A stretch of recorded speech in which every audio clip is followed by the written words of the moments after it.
right, Matt, before we welcome everybody to the official episode 1 of On Second Thought, I want to let you know, don't sleep on the dry roasted, honey roasted Planters peanuts. Now, before I get your opinion on these, does that mean they're double roasted? I have been feasting on these things like candy, which is not good for my waistline because I think the regular, just straight peanuts are appropriate for my diet, but the dry roasted, honey roasted Planters peanuts are a delicacy. They are. This is an important thing to talk about before we get into the episode at all. I have been feasting on these double-handed. I love the honey roasted peanuts from Planters. They get that perfect little bit of sweetness, the satisfy that. And that saltiness, and it's a good snack. I mean, they're not as healthy as regular peanuts, but you ain't going to go wrong with those. I mean, now, eating tubs and tubs of them, that might be an issue, Mike, but, I mean, a handful here, handful there. Yeah. Do you ever look at the serving size of those? No, because I want to be ignorant about the whole damn thing. It's like 19 pieces or some shit like that. It's like a big hands, man. I can get the whole. How many pieces are in that big hand? Yeah, but that is a sensational treat, and you haven't answered my question though. Does that mean they're double roasted if they're dry roasted and honey roasted, or is it just roasted one time, dry with the honey? I think it's just one time. Otherwise, I think it's just once. I thought I was getting double roasted here. Are you sure this says dry roasted, honey roasted? I think it's dry roasted is like the overall brand model of Planters. Planters is salted, lightly salted. Yeah. So there's the dry roasted line, and then the under dry roasted is honey roasted. This is hard hitting stuff, by the way. But yes, I have been feasting on those. But I think I will tell the wife to abstain from buying them in the future. I'm just going to stick to my regular nuts. No, Mike, you gotta have that good treat every now and then. No. You gotta have that dry roasted. I'm looking at the Planters website right now because now you got me curious about the whole double roasted stuff. Planters, honey roasted, dry roasted peanuts. Sure enough, that's what the can says. I never paid attention to it before like that. So, all right. So here's my theory: they're dry roasting them, and then they're adding honey and roasting them again. I'm getting a double roast. You're getting a double roast. Don't let them hear that. They'll raise the prices on us. Oh, peanuts can be expensive enough, especially cashews. Do you like cashews? I do, but I don't think Lynn would not go out and buy cashews. She's not thinking Mike cashews. You know what I mean? She doesn't put those two and two together. Well, they make honey roasted cashews. This is gonna be a slippery slope. I'm trying to lose the weight. But no, it's a good treat. It's a good treat. I don't think you should deny yourself that treat. Okay. Let's get to the show. Welcome everybody on Second Thought with Mike and Matt. I guess this is episode 2, although I feel like it's episode 1. But you know how these Podbean, iTunes services, they don't think far ahead like us and say, well, there's going to be like a test run or episode 00. So you have to put episode 1 in, episode 0 in as 1. If you don't, then the whole thing just gets out of whack from the get-go. So this is officially episode 2, although I think it's 1. Now it's 1A. It's 1A. Speaking from a civil planner who's done documents. This is not a 2. This is a 1A. This is version 1A. Well, welcome, Matt. Hopefully all is well in the cul-de-sac. Dreary day here today. I just saw something pop up on my, you know how Windows likes to tell you the temperature, and I'm not sure if it's a thing where they're trying to get you worked up over things, but it says snow is coming, which it gives me a little pause. Time is moving fast, Matt. My oldest son turned 19 last Saturday. We went out to the Celtics game. We went out to got a little pizza beforehand, and you know how this was not at like a restaurant. It was more like a pizza shop with just a couple tables, and you put the pizza in the middle in one of those stands, and everybody's got to lean forward to get their slices. So you wear a long sleeve sweatshirt Oh no. And you lean forward to get your pizza, and sometimes the sweatshirt creeps up a little bit. It doesn't, fabric tends to move. And what do I see when I look at my son? But pretty much half sleeve tattoo on his forearm, from his wrist to his elbow. Now we have, for those that are listening, obviously we're not doing this on Twitch. We are still have our video on, so we don't talk over each other and things like that. So Matt can clearly see that this old man is covered in tattoos. So you think, Mike, geez, what's the big deal? You're covered. Why are you getting upset about your son? I'm not getting upset. I think the thing that hurts or whatever is that no one brought it up to Dad. Like, hey, I'm thinking of doing this. I'm sure you can relate to this a lot too. Kids go to their mom. Yes. Right. Yes, they don't go to Dad. Right. So what does this have to do with Snow? Well, first of all, it was his birthday, the tattoo. And then I learned last night, again, going to Mom, that he's driving today 3 hours to Albany, New York for a show. Oh. Yeah. Yeah. In my car. By himself. Yeah. This is a hell of a thing. So I'm sitting here wondering, when push comes to shove, am I going with him tonight to Albany, New York? Is this out? Because all these bands that are playing, I know these people, I know the promoter, I know the guy who owns the club. I've played these places before, so it wouldn't be like I would just be going and sitting in the corner. I would catch up with a lot of people that I haven't seen in a long time. Yeah, be out there in the mosh pit with them. No. I've thought about that because I still got the moves, Matt. There's no doubt about it. I could, the bodies would still hit the floor, but I own but I own a house now. People could come after me. These people, it's a very litigious society, right? They might want to sue me and take my house. Yeah, exactly. You say the bodies can hit the floor, but can the body get back up off the floor? Right. Yeah, when I was 19, you couldn't draw blood from a stone. I have to go after my parents. now it's you and your wife. Exactly. Yeah. So he's driving by himself 3 hours?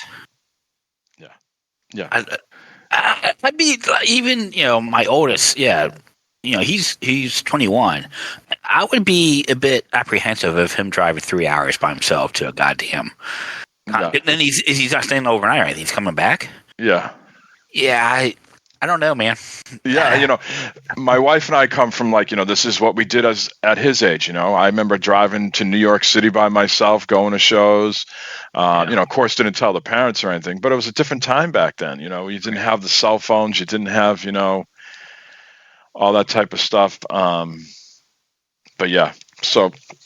That's my dilemma today. I'm going to get through the show here, and then I'm going to go for my walk and go visit my my pond and have some deep thoughts at the pond on what I'm going to ponder at the pond of what I should do tonight. Drive, let him go. Drive with him. Let him go by himself. We'll see. Man, yeah, that's a tough decision there. In Albany, New York, it's not like he's driving to some pleasurable place. It's not right. Albany, New York can be pretty seedy. So I'd be a little scary. I get worried when Noah goes down to you're familiar with Bogarts down in Cincinnati. And it's a different area now than it was back when you was going there. It's a little more. There's some danger there, a lot of car break-ins and stuff happening and he likes to take Barb's car down there because it's easier to find a parking spot for it than his truck. No. So I get nervous when he's going down there to do that and walk around because he's a little naive yet and hasn't done too much experience with dealing with other people and that, so it's a little scary. I have fond memories of that time. That I was on a tour for 1 week with this big New York hardcore band called Agnostic Front, and it was kind of like when they got their original lineup back together, and we were doing a week of shows with them, just kind of Pennsylvania, Cleveland. I think we played Cleveland, Columbus, Cincinnati. Anyways, this was before I started dating Lynn. So this had to be early '98, like maybe a couple months before I started dating Lynn.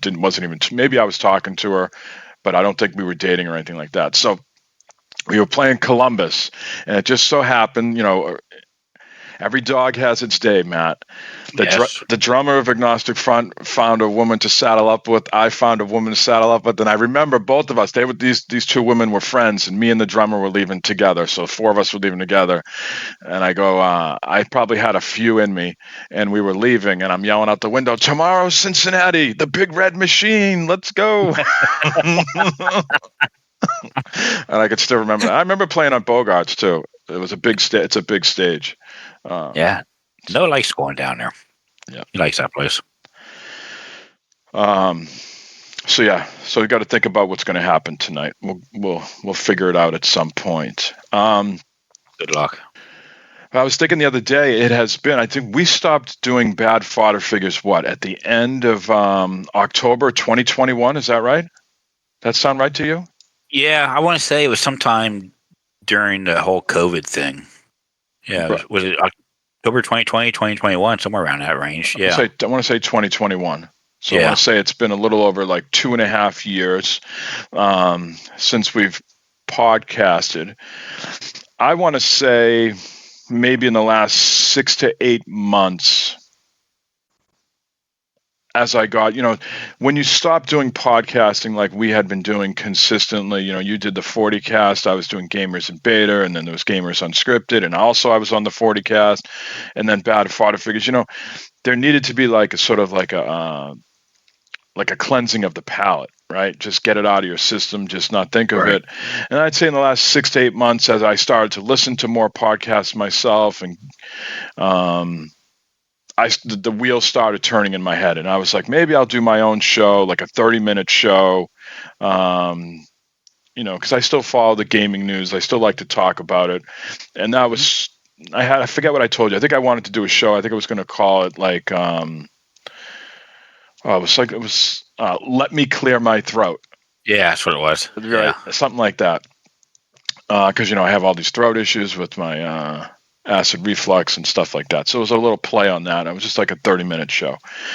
And then, I don't know, one day we were gaming like we usually do, and you said, what do you think about doing a podcast? And I was like, funny you mentioned that, So for those listening, I think that's, how this all just organically, came about, just kind of both of us thinking of it and then expressing that one night while we were gaming. Yeah, right. Well, when we stopped podcasting back in October 2021, many people know Mike and I just stopped talking to each other. That was it. We just cut lines. Boom, gone, done. See you later. Good luck. A clean break, as they say. Clean break. Yeah. Nah, that's not true at all. But yeah, we got to playing. We've always played games here, but it just seemed like the past couple months playing, we've been having this report going back and forth, and I was like, you know what, this would probably make for a good podcast again, because it was just a casual conversations and discussions and stuff like that we'd get into now and then. And yeah, I brought up to Mike, so what do you think about doing this? So and here we are. Yep. Yeah, here we are. On second thought, when we first started podcasting, I felt like Twitter, or if you want to call it X or whatever, was a good tool for promotion, because I think everything was on an equal playing field, I guess is the best way I could describe it. Now, like the way they got things set up, like it's like a fart in a windstorm, man. You can't get any real traction. So it's going to be some work on us to get the name out there. But we have no aspirations here to we're looking to go to the top of the charts, because first of all, what do you pigeonhole this as? Just chatting, gaming? It's a hodgepodge of stuff that we're going to cover. It is. So, go ahead. Yeah, no, it's like, how do we get that back out there with everything else going on? That, and like you said, Twitter is not what it used to be. You have the other one, Threads. People on that. People are just all over the place with social media anymore. And I don't think anyone wants to see Mike and I do TikToks. And I am on a social media hibernation at the moment. I'm only on Twitter. paused my accounts on Threads and Instagram and Facebook, so I'm not on those places anymore. I'm just spending too much time on there. So Yep. Just paused them. I'm only on Twitter because I just like the gaming news. My Twitter feed is highly curated, as I like to say, so I don't get a lot of the bullshit that other people see, unless I get lazy and I venture over to the For You tab. But if I just go to following, it's just all gaming stuff. Yeah, and that thing that pisses me off about so I was going to say Social Security. A lot of things piss me off about Social Security. That'd be a hell of a show if you want to get into that. Holy shit! Social media is that things used to be in a timeline, your newest to oldest. Now it's all jimble jangled around, and you don't get the relevant stuff first. You got to go to the following tab on Twitter. For You, yes, it's all jumbled up. Yeah. So yeah, just to wrap that up, it's going to just a little bit to get the word out. So if you're listening, if you've listened to our past shows and you want to throw us a bone and help us out and spread the word, we appreciate it. We are on Twitter. Our handle on Twitter is just the acronym for the show. So it's OST with Matt and Mike. So OSTWMM, just all the initials of the show. Mm-hmm. But you can also follow us each on Twitter, Captain Mike M and Devious Mr. Matt. We'll be retweeting things and trying to get the word out. But so it's been about 2.5 years since we've done the show. Obviously, we're not going to go through, what have we been doing in these 2.5 years. I mean, for me, personally, I think about it, just been a lot of family time. My boys have really gotten into the Celtics, so I spent a lot of time watching basketball with them.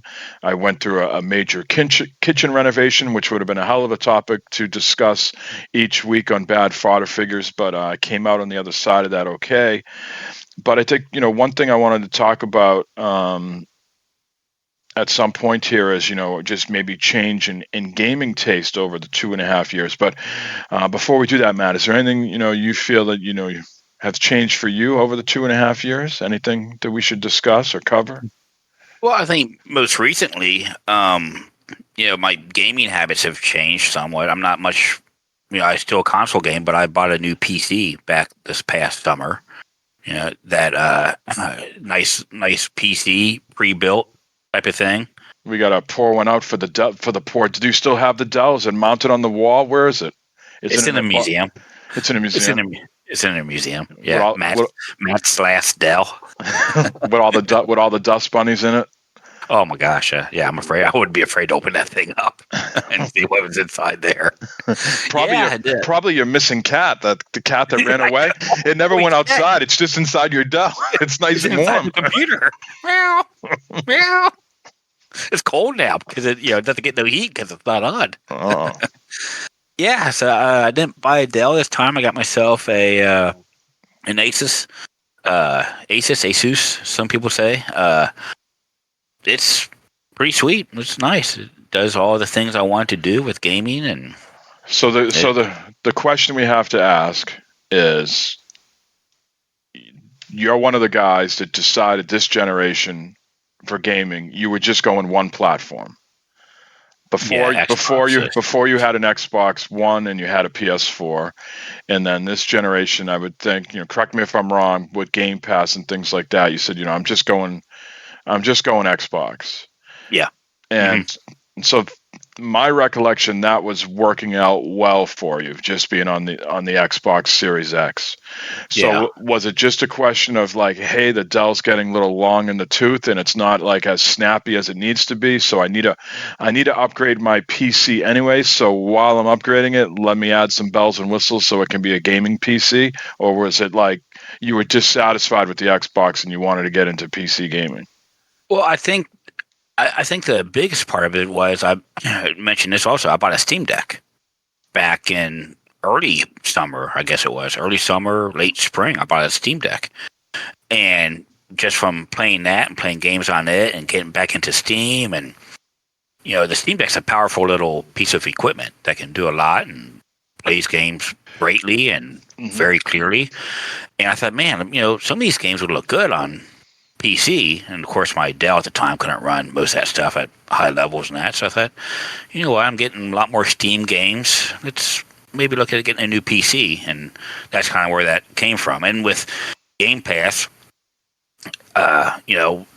Ultimate, you can play PC games on your computer. So it's like, well, this seems like a no-brainer. I can get on PC, Xbox, cross-play, cross-save, and same thing with my PC games I get from Steam. A lot of them I can play on the Steamdeck, so there's opportunity there to play games and maybe actually finish Witcher 3, at some point. But yeah, that's kind of where that all came from, and I'm enjoying it. It's a lot more finicky. It's not just straightforward as putting the game on and playing it. There's some tweaking and stuff you do, and I've had some issues, especially with Diablo 4. But besides that, it's I've been enjoying it pretty much. So for those that don't know, Matt has always been somewhat of a handheld gamer. He really enjoyed his PS Vita. So So some people listening might be surprised that he would have bought a Steam Deck. To me, it's not a surprise because, like I said, he enjoyed the Vita, and I imagine, Matt, you like hunkering down there in your little corner in cozy season, but when it's not cozy season, you might get some sideways looks like, why are you in the basement? So this Steam Deck gives you portability to game, whether you're out at the farm or you're out in the back patio or whatever. Is that the idea of picking it up? Yeah.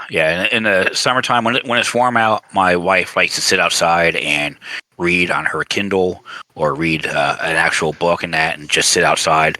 So that's one of the reasons why I bought that was so I can be outside with her, sitting outside and playing. I can still play games. We can listen to the Reds game or whatever, and more portable gaming.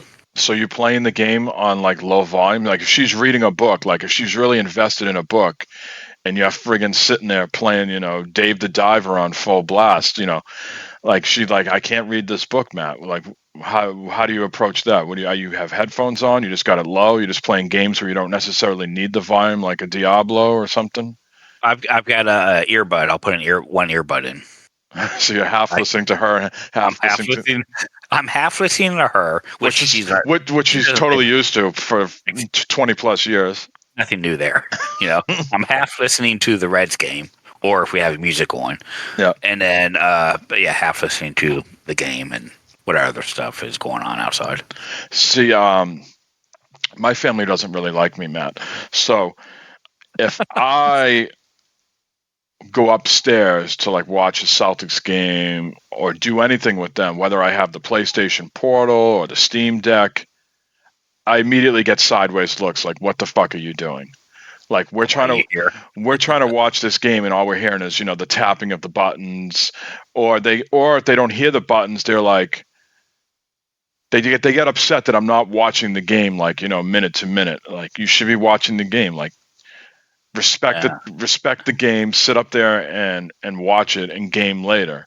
So I don't have the luxury to like just being in their presence is like good enough. It's like, no, I got to be in their presence and then invested in what they're doing at the same time.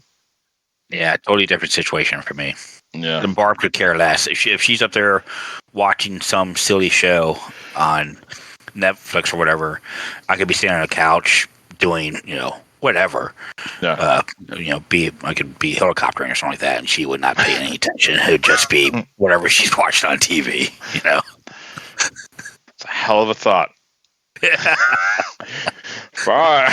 She's got blinders on, this guy. If anyone wants to know what the image looks like, just go to my avatar in Steam, and it's pretty much what it is. Oh my God.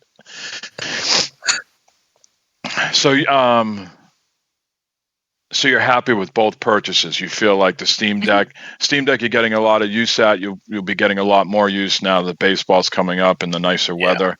But you're happy with the Asus gaming machine minus the Diablo. And like you said, when you have a PC, there's always some sort of tinkering. Like I was just telling Matt last night, I'm trying to play the Division 2 on my PC. and sometimes it loads with like muted colors, and sometimes it doesn't. Like what the fuck is that? And for you, sometimes you can play Diablo 4 and it works, and sometimes it crashes, Right. or locks up, or does anything. So, but overall, you're happy with the purchases? Yeah, I'm happy, and I've still got a Dell laptop that I do most of my business stuff on, and things like that. So the gaming computer, which is a gaming computer, I just kind of keep that, as you say, lean and clean. Don't put too much crap on it unless I have to. Yeah. So. Yeah, I am. My gaming PC here predates my move to this house, and this summer will be 6 years that I've lived here. July of 2018 is when we moved into this house. This I want to say was built in the winter of 2018 or the winter of 2017. RoboPig built it. So it's getting up there. I've put some stuff in it, but it's still kind of loud. So I did buy myself a gaming PC, and I don't want to get into too much of that. It's the experience has gone sideways a little bit, and I want to let the situation play out before I circle back to it. I want to give the company a chance to make it right. So I'm not going to go down that too much. But I have bought myself a gaming PC as well, and I'm curious to see how all that unfolds here in the coming weeks. Yeah, we've you and I talked about this a little bit, past couple weeks since you've got it, and the issues you've had with it. So hopefully they can get this figured out and make it happen. Yep. Yeah, for sure. Not cheap. So hopefully they get it turned out. It's supposed to arrive tomorrow, Monday. So we'll see what happens. We're having these discussions, like how much does the monitor play into how the PC performs? And so I game on a LG 48-inch television. That's my computer monitor as well. It is G-Sync compatible, so you connect the PC to the television, and all of a sudden G-Sync comes up and says, you've connected to a G-Sync compatible device. So it's not like I'm plugging into a 1080p television and expecting miracles to happen. I'm plugging things in that are compatible and can talk to each other, and there should be no issues. The issue I was having with the PC, I was getting some the screen was turning black every so often, and then I would get some Explorer.exe errors. So I'm not sure what happened. And I didn't put too much on that new PC. All I really did was put Steam, Discord, and I think I updated the Crate Armory for Asus, and the NVIDIA, the latest NVIDIA driver. Now, maybe this is something maybe we should get into, Matt. Like, what is your cadence of taking updates? Do you take them, like, overall, like not even so much for PC, like your Android, everything? Do you let things like sit for an iteration for a while, or if an update comes that day, are you taking it right away? Because I didn't have much in that PC. So it's not like I was doing a lot of stuff on there, and I was, I borked something. All I was doing was just basic, like to grab the latest NVIDIA update and did like an Armory Crate update and put Steamdeck and installed Starfield. Yeah, unfortunately, I'm one, especially with games. With games, I just let them update as they need to, But like for like the NVIDIA driver and that, it's weird. Sometimes it'll pop up saying there's a driver ready, and sometimes it won't. Sometimes I'll, a month later or something like that, when I open up NVIDIA, say, oh, hey, there's some update drivers, and I might go ahead and download them then and update them. I usually let the PC update itself on its own cadence. I don't mess with that. Windows updates and that, I don't mess with that. But I'm a little bit more careful with NVIDIA, mainly because it also affects, like, whenever I do a driver update with NVIDIA, it changes my sound settings on my computer. It always wants to have the sound come out of my monitors instead of the headphones or the speakers for some reason. Yeah. It always, so I got to go back and I got to reset that every time. So that's very weird there. But it kind of goes to the point where you're talking about how much these monitors and that play into the computers, Yeah. Yeah, I don't know. I get a little worrisome sometimes doing updates, but it's like, well, what am I going to do? What I have to remind myself, I feel like a lot of time these NVIDIA updates are updates for like a game that just came out.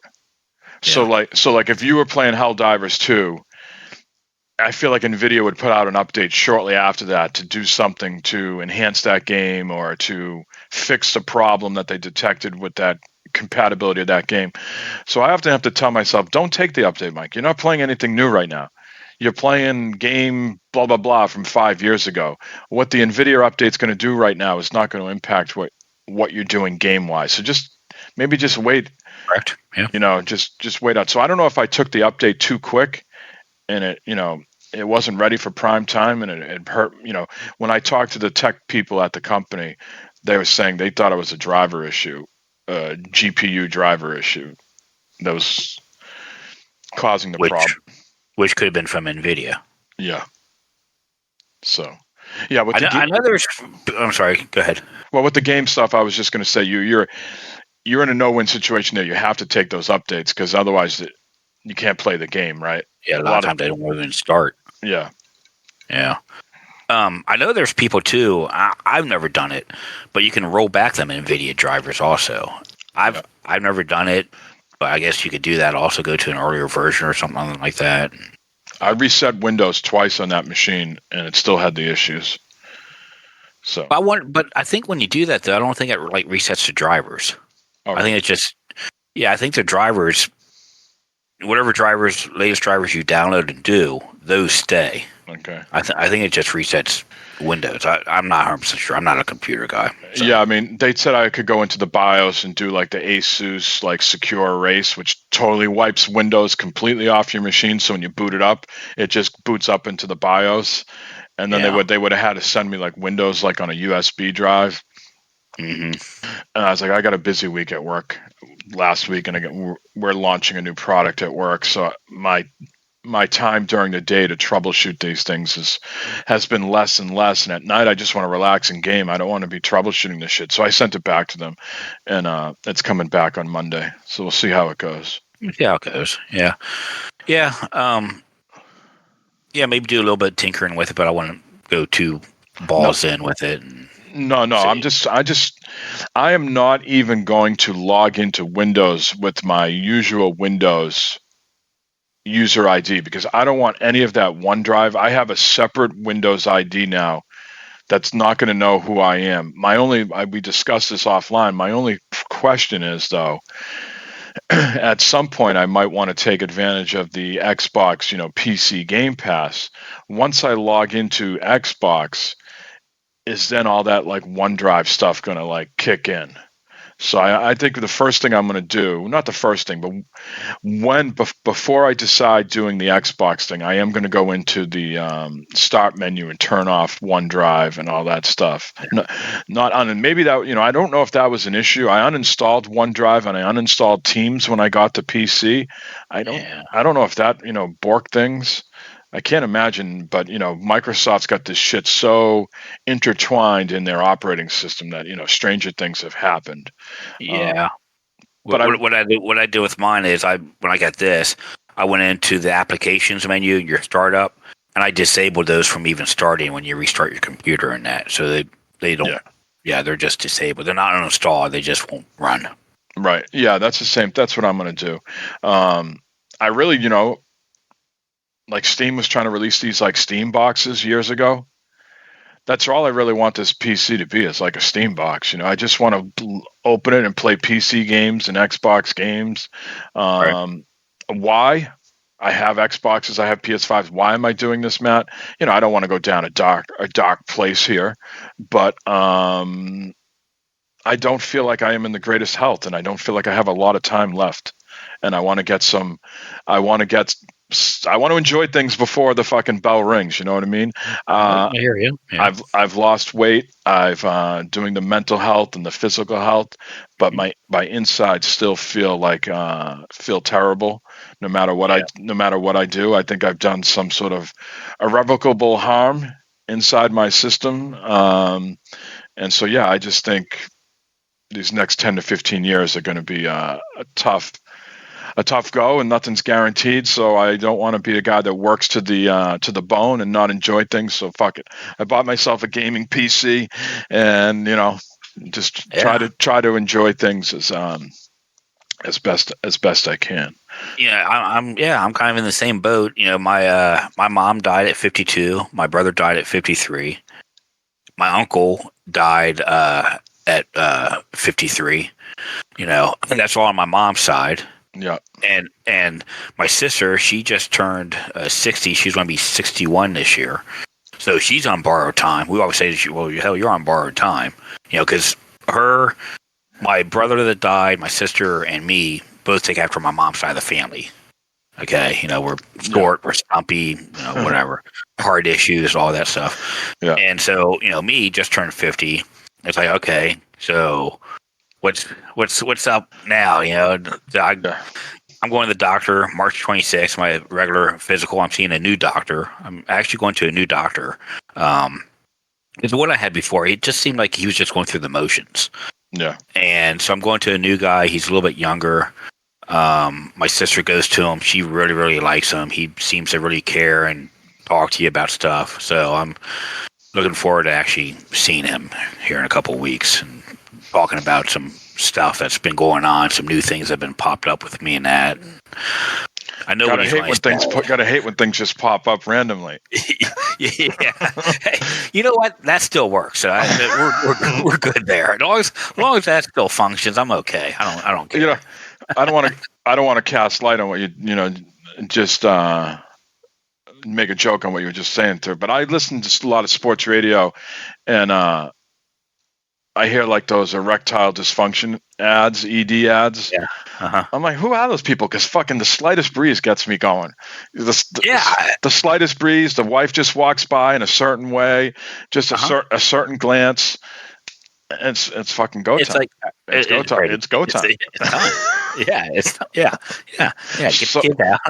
So I feel for all the guys out there that do have that issue though. Yeah. That would really be a hell of a thing. So real quick. So I saw a commercial the other day, and it's bentcarrot.com. So you can I'm not looking that up. I'm not looking that up because I'm tired of getting all these ads. Well, apparently there's another issue with men. This is a real thing where you just take the bent carrot name, and that's an issue. And there is medicine out there to help with this issue.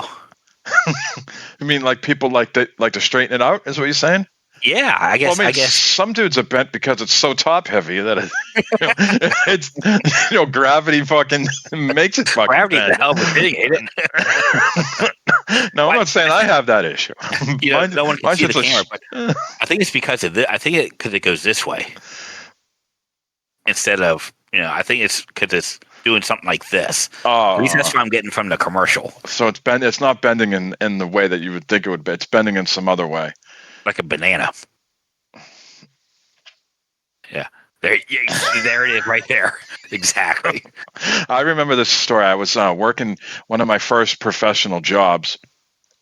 I was working in a call center, and this woman that worked there, she was dating a friend of mine. He was a drummer, and so she would go to all the shows, and then they broke up, and she was telling me about her sex life with new people, and she says, I was just about to fuck this guy, and he pulled out his dick, and it was like a fucking bent like a banana, and I just laughed, and I had to leave. And I was like, how heartless is that? The dude can't help what, he's just been given what he's been given. He whips it out, and it's like bent like a banana, and she just friggin' laughed. I mean, that could have worked scarred out. Him. Yeah, I mean, it supposedly hits the spot, right? Right. I mean, it's what do they say? It's not the size; it's how you use it. Yeah, it's not the size of the ocean; it's the motion of the ocean, or something like that. There you go. I like that one too. Yeah. But it's not the size of the boat; it's the motion of the ocean. Yeah, there you go. Something along that line. I don't know what the hell we were talking about. Oh, we were talking about PCs and Steam Decks and all that stuff. Yep. Yeah. So yeah. I'm happy with my purchases. I'm good. I'm sort of, it looked. I sent you the pictures. A beautiful machine. It's all white out. It looks amazing. But yeah, it's sharp. Yeah, I like mine. Mine's got all the lights and stuff on it. It's got a clear thing on the side. Yeah. And I'm actually thinking about redoing, as you call it, the command center down here. I need to show off this thing more. I need to put it up over here on the side of my desk and just redo it so you can see these glorious lights and everything. Right now it's hidden underneath my desk. Yeah, you want to get it off the floor anyways. The dust, dander, the cat dander, the cat, all that thrown in there. Yeah. Yeah. But yeah, let's get into a little bit of what we've been playing here as we got about 20 minutes left here on the show. Before that, though, Matt, I just real quick, I want to get into this topic. Do you feel like when we grew up that we missed out on a certain era? So what I'm trying to drive at here is that the Dragon Ball creator, Akira Toriyama, died at age 68. Okay. And for a lot of people, as I'm looking on Twitter, they're really taking this hard. So this one guy from Kind of Funny Games, Blessing, says, "Man, I'm filled with such immense emotion at the moment, thinking about how much Dragon Ball means to me in the world. I can recall such a time I spent as a kid trying to create a Super Saiyan, teleport, etc. He says, a large amount of my imagination was fueled by Dragon Ball Z. A lot of my taste was influenced by it. A generation was changed thanks to Toriyama." Now, I was thinking about you're like what, going to be 51 this October? Is that right, or 52? Yeah, 51. 51. I'm still hanging tough at 48. I'll be 49 this October. But for me, I think of my generation of Star Wars, He-Man, G.I. Joe. There's other stuff in there that I'm probably forgetting, but WWE, like WWF, like wrestling figures, those are like things that I grew up with. But the question I'm trying to ask you is, do you feel like if we were born a little bit later, we would have gotten like, I can't get into Dragon Ball. I can't get into Pokemon. Like my kids were into Pokemon, but I can't get into it. The anime stuff, the Dragon Ball, like it does nothing for me. And I don't know if that's a generational thing or if that's just my taste. Like even if I was born a few years later, like I think Dragon Ball like kicked off in 89 or the early 90s, somewhere around that period. 89, 90, I was so into music and drumming, and that was my sole focus at that particular time. So I was certainly not getting into cartoons, which I would have called them at the time. Now it's anime. Do you have any of that sort of resentment? Like, gee, I wish I was born a couple years different, so I would have got into some of this stuff. It has no appeal to me. And I'm not trying to diminish the impact it's had culturally, because certainly a lot of people have been influenced by it, but it just never hit with me. I think it's just changes in generations. Like I'm sure you, along with me, like growing up, I never got into the Dragon Balls thing. I never got into the Pokemon thing and that. But for me growing up, it was baseball cards, football cards, sports cards, that type of stuff, comic books, that type of thing. I think it just, as times change, things change, and people probably back when we was doing baseball cards. Oh, I know my mom was, even though she's a big baseball fan. It's like, well, you're spending all this money on these baseball cards. What for? What are you doing? Yeah, they look nice. I put them in a sleeve, and they look nice. And I just like to flip the pages and look at how crisp everything looks. Exactly. My mint cards, man. I still got a lot of my baseball cards. But I don't know. I never got into the anime thing neither. There was a couple grown up shows like after school that were, I wouldn't say anime like you. I call them cartoons. Star Blazers, which I guess now would be considered anime. And there was another one, that Voltron. Voltron I watched. I think I have a Halloween costume of me in a Voltron suit. Oh, that'd be nice to see. I got to get that. Maybe next time I go to my parents' house. There you go. See if it still fits. No, I don't think they have the costume. They have the picture. Oh, okay. But yeah, now my kids got into that a little bit, and Pogs, that type of thing. And then there's little what was the little things that Noah used to always wanted to play with? These little miniature guys. I can't remember the name offhand that he liked, but like. I want to. Speaking of little miniature guys, I still have the urge to go out and buy like a large quantity off eBay of the muscle dudes. Yes, muscle man. I want to buy. Someday I'm going to do it. I'm just going to blow like $50 on a huge lot on eBay, and just get them because I used to love those fucking things. I remember my first time buying. They came in a little garbage can. Yeah, they're like a little. Like remember the barrel of monkeys too? They used to come in like a little like a monkey barrel. Yeah, they came in like a can, and you open them up and they'd just be all. And you open them up, and you put them away, like just like the army men too. You just like they would just came in a case with like a little like a handle. It was a nice way to clean up when you were done. You just put them back. Exactly. In. Right. Yeah. Oh man, those things were great. Yeah. I had all types of those things. Yeah, I really like those. Yeah. Yeah, so I was just noticing on Twitter that's been a big thing the last couple of days because the guy passed. I was like, man, I just think it's a generational thing for me that I just was. I wonder if I was born 10 years later, if I would be big into like Dragon Ball and anime and Pokemon. Probably. I mean, yeah, I think maybe me too. If we grew up with it or something like that, or at that age, we've been probably a little more involved. But I don't know. What we have been involved with, Matt, is managing democracy with some fucking mixed results. Let me tell you this. So I'm good for a while there. Helldivers 2 is the latest gaming sensation. It was released, let's just say about a month ago now, give or take. It's only on PS5 and PC. There is cross-play. There is no cross-progression right now. So if you're in one ecosystem, you're locked in there until they release cross-progression. But you can cross-play. Matt's playing it on PC. I'm playing it on PS5. It gets back to that whole conversation we had a little while ago where things only work on certain machines. I bought it for my older PC. And the game just wouldn't start, and being impatient, having FOMO, I got a refund on Steam and then bought it on PS5. So you do these little, you can either do them solo or squads of 4. Missions vary from, killing hordes of enemies to running around and destroying bug hives and bug nests. Or you can decide to fight these robots, which I believe they call the automatrons, and you do certain types of things there. You blow up their like little factories, raise flags that, signal democracy or break their radio like propaganda things and so on and so forth. And there's 9 different levels in Helldivers from trivial all the way to Helldiver. For, if you listen to our past show, Bad Fodder Figures, that we tend to play on easy. So we've been playing on easy to medium.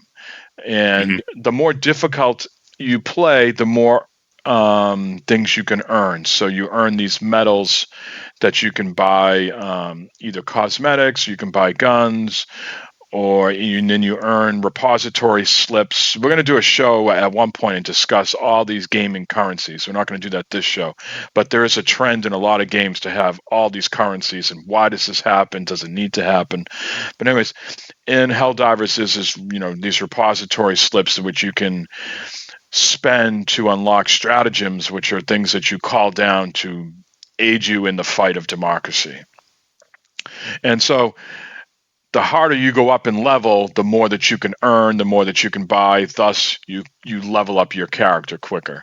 Now, Matt and I don't want to speak for you, Matt, but I think we're in it for the long play because of our skill level. We're not jumping into challenging or hard because it's just been too damn hard for us. So we've been sticking with easy and medium.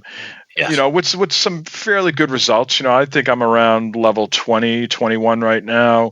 Matt, you're probably in the mid-teens because I had a little bit of head start on you. Yep.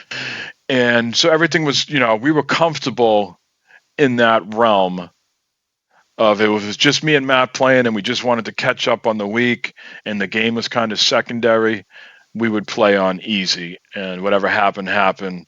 And then, you get some tryhards who join the game like Drips and Corey, and, they look at you, or your buddy at the bar, who looks at us sideways when we're playing on easy. Like, what are you guys doing playing easy? Well, we're just really fucking shooting the shit, and the game is kind of secondary. Don't judge us, please. Yeah. And they come into the game and immediately want to go to medium and hard and challenging so they can get more medals and level up their guys. And, sometimes we would have success with that. Sometimes we wouldn't. We would just kind of laugh off, have whatever it is, Yeah. But there's been an update this week, Matt, where they have done some weather effects. And do you want to pick it up from there and tell us what's been your impression of this update? Yeah, so the game, as Mike said, can be challenging in itself, okay, and many things you can do with it.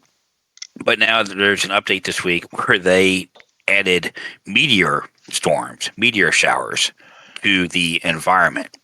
And these things can happen at any time, at any place, and they will go on where you'll be running along and all of a sudden the ground will kind of start to light up, kind of like a look electrifying type of thing. And when you see that, the meteor storm's about ready to start and it's going to be in that area. So you have to book it out and move or get out of the way because those things land and they hurt. They hurt bad. They kill you. What does Lightning McQueen say? Oh, what does he? God, I haven't seen it. I haven't seen. What is Serpentine? Serpentine run. That's right. Yeah, Serpentine run. Yeah. You got to bob and weave. Yeah. Right. Yeah. Bob and weave throughout, and it's just frustrating, man, because you can't. There's no place to hide. It'd be different if there's a place to hide or run. Okay, but you can, and it's hard to run because you have to. As these are happening, you have swarms of either automatrons or bugs coming at you. So it's like everything hits you at once, and you can't get a handle on what's happening. Yeah. You have some shields that you can use. They seem to work, but they don't last out the whole storm. I have yet to unlock the backpack shield. I see a lot of people using that in higher end builds. So I am eager to. I'm about a couple thousand slips away from unlocking that. So I'm going to try that. And that follows you around as you're running. It's yes, not, the one shield, it just stays in one spot. So this one would go around with you. It's on your back. So I think it's sort of like the guard dog, where it has like it goes away and it comes back type thing. But yes, I don't think you have to keep pressing it. It just stays with you. It's got a cooldown period. So I'm going to try that. Although I did play a match last night solo on easy, and I didn't have the storm at all. So I'm not sure with the latest patch that they did, what they brought the exosuits in now, if they've buffed or nerfed the storms, because I did play on easy, and I don't know if just all this is RNG. So I don't know if I just caught one game where they didn't have any storms, but I did notice that when I played on easy that there was nothing happened that time. But there was a whole host of other issues. Servers were borked last night because everybody's dying to get this exosuit. But you have to be level 25. But I posted in Discord a whole host of issues I was running into. But I mean, this is a game that's been in development for 9 years. It's done incredibly well. I think at some point they had like over 800,000 active users between PS5 and I think maybe just on Steam. Maybe PS5 gets factored into that as well. So it's really been a runaway success, and it's a lot of fun. It brings me back to the Mass Effect 3 days where Maniac and myself and some others would just get together. It was just a foregone conclusion for that, stretch of 4 to 8 weeks that, dinner was done, kids were in bed. It was just go time in Mass Effect 3. That's what this feels like. It's just like, everybody's getting on and playing every night because it's just a lot of fun. It's not competitive. It's, just all of us working together. It's PvE instead of PvP. But yeah, the introduction of the weather effects has dampened my excitement for it a little bit. I need to see how that plays out. Maybe they'll hear the feedback from the community and maybe just have it happen like once per match or twice per match. It felt like it was every 5 minutes, like clockwork. It was bad. The other night, it was real bad. The other night where we was playing, it was you, myself, and Corey were in a match, and you two guys got kicked out, unfortunately. So it just left me by myself. You two guys got kicked. You two guys got kicked out. I was left alone. I was in the match, and I saw you guys just evaporate like Han Solo against Darth Vader. You were all of a sudden running, and then your body left you, and the clothes were just on the ground. And Corey was already gone, and I was just like, all right, Matt. Did I go? There's no way Matt's coming back into this game after he already got killed by the meteors, and then his game crashed. I was like, his PC is probably in the ground in like 30 pieces. So I just quit out at that point. Well, I was talking about the time when we was playing one night, and you guys crashed, and I went to the extraction point, and a meteor storm came at the extraction point. Yeah, that's that same night. I think you came back in, and I just left because I said, "There's no way Matt's going to come." Oh, okay. My game has never crashed on the PS5, at least in the last couple of weeks. You know, like that night that you and Noah had a crash when you were playing with your buddies. I've on PS5. Knock on fake wood. It's been pretty solid. Yeah. But it's been fun, but it's been challenging, and it feels like it didn't. The way to sum this conversation up, it didn't feel like it needed this extra level of challenging. No, like I wish it could be a toggle that you could like turn it off or on. Like, do you want weather effects? Yes or no? Yeah, and the game. Just one more thing, but the game is satisfying to play, in my opinion. Yeah, because it's satisfying when you go in and you kill the bug holes or where the factories where the automatrons come out of. You get that sense of, success or something like that when it comes up, area cleared and just blowing them holes up in that. It's satisfying. There is no XP for like the amount of guys you kill. There's nothing in that. There's bragging rights at the end. Some people like to look at the stats and see how they did or didn't do.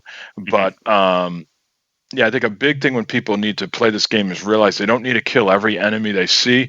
As long as you haven't aggroed them, just go fucking buy them. Yeah, just go to your objectives, clean out all the bug holes, do the main objective, try and find the secondary objective, and get as many samples as you can.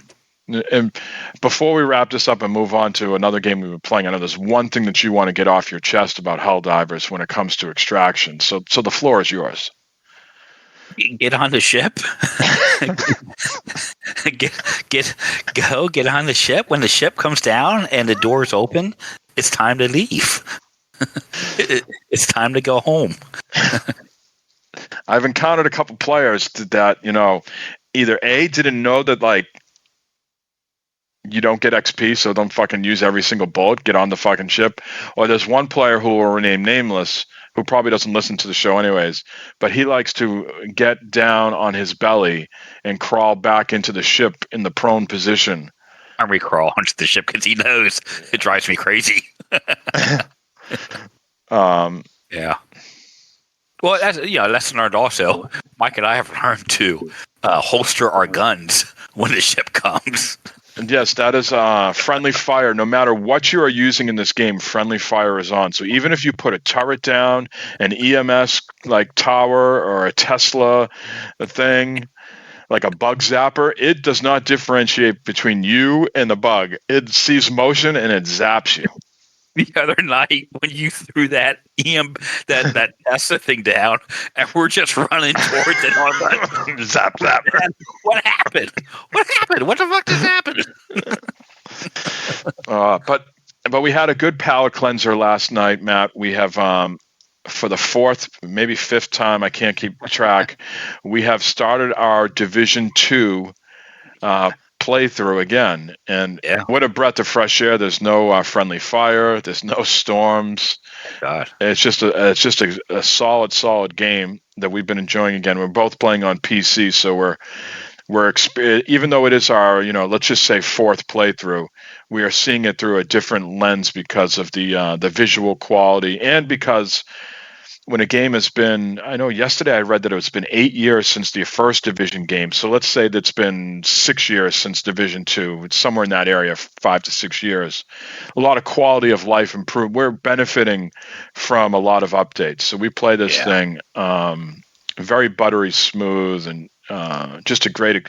It's just a great palate cleanser from the chaos of Helldivers 2 to go into the Division 2.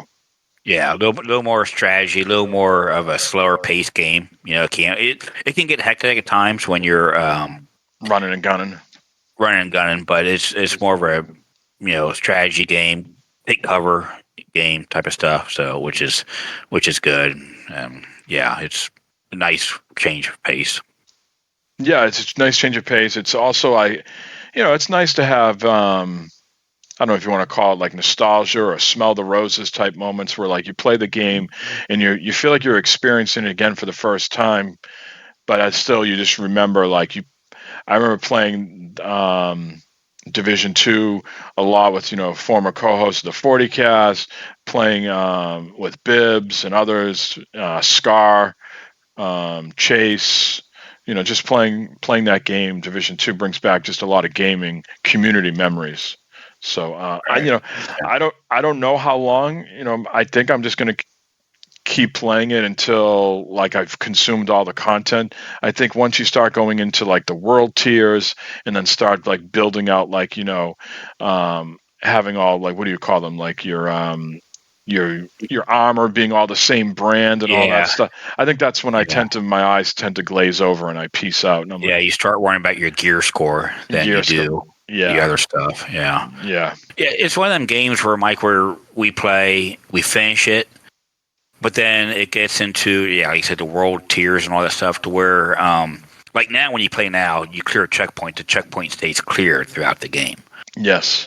But after you beat the game and you go through and you're doing just different things and that, those checkpoints no longer remain cleared. So you can clear it, but then a couple of days later, you got to go back and you got to do it again because it's not cleared or, it came unclear. It got taken over, whatever you want to say. Yeah. And I think just you and I aren't much on end game stuff. At least myself, I am. I don't want to speak too much for you, but not in these games. Not in these games as a service. Obviously, if I'm playing a single player game like Cyberpunk or The Witcher or Last of Us, God of War, I want to see those things to the end of the story. But yeah, like Destiny, Fortnite, Division, even Helldivers. Yeah, I'm more about blowing off steam for an hour and a half, 2 hours a night and laughing and having a good time than having some bragging rights about my gear score. Yeah. And just like when I say end game stuff, I'm talking, like going in and prepping up for raids and stuff like that, and just trying to get that. I don't like to keep jamming. I don't like to keep jamming my dick in the door. Yeah. I don't. Yeah, you have to take medicine for that. Then you get that bent carrot medicine you have to take. Yeah. But I think we have plenty of content that we can play with the Division for a while. I can't remember. Did you get the one downside of this is I'm not sure who to blame here, but your Ubisoft purchases don't carry over to the Division 2. So there's no hey, I bought this one place so I can play it over there, which is typical. But some of the cosmetics and things don't carry over. What I was getting at though is, do you remember playing the Warlords of New York on PS4? I never did get that. So so you should probably next time there's a Steam sale coming up here in 4 or 5 days. You should maybe look and see what that DLC costs, because once we beat the Division 2, we can go on and play that other content, the Warlords of New York, where you go back to the first game essentially. Yeah. Okay. That sounds good to me. We bought Division. I think it was a couple weeks ago. You saw it on sale. It's like, holy man, it's like $9. I was like, yeah, hell, that's worth paying $9 for. I think I bought all of it for $17.99. Yeah, I'll check out the sale coming. I also want to get this. I never did buy the Cyberpunk DLC. Oh, Phantom Liberty. Yeah, I need to pick that up also. Good. Finish that up. Well, we're just a little over the hour mark, Matt. We said we're going to keep these shows to an hour, so I feel like this is a good stopping point for us. So just to reiterate for folks, we're going to do a bi-weekly show. So expect this episode to release on Sunday, March 10th, and then we'll be back on Sunday, March 24th. Now, Matt and I have said, if something more important comes up, the topic that we really want to touch upon, we might jump in quicker than bi-weekly.